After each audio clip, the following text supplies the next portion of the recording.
регистрлік діни ағым өкілдері өздерінің мынау сыртқы бейнелерінде өзгерістер, сосын барып күнделікті тұрмыс тіршіліктеріндегі өзгерістерге алып келіп жасырыну әрекетіне барып жатқаны ол өтірік емес, ақиқат. Бұрындары бастарына тақия киюді құптамайтын болса, жалаң бас намаз оқып мәселен. Қазір олар мәселен ұлттық қазақи нақыштағы бас киім дейді, соларды киіп жатады. Кейбір жігіттер сақалдарын реттеп қырып жатқаны да бар.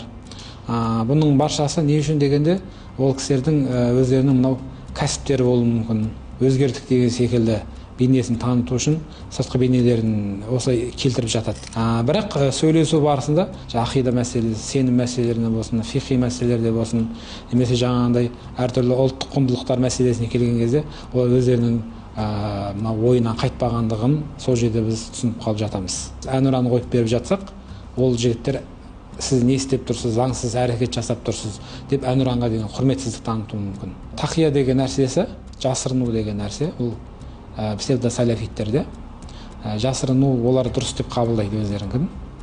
Олар керек кезінде өздеріне пайдалы дүниелер болса алып қалып жатады. Сондықтан да біздің негізгі мақсатымыз сол жігіттермен оңалту жұмыстарын жүргізіп, бұл нәрсенің шариғатта мұсылман адамның өтірік айтуы, оның үлкен күнәлар бар шариғатта.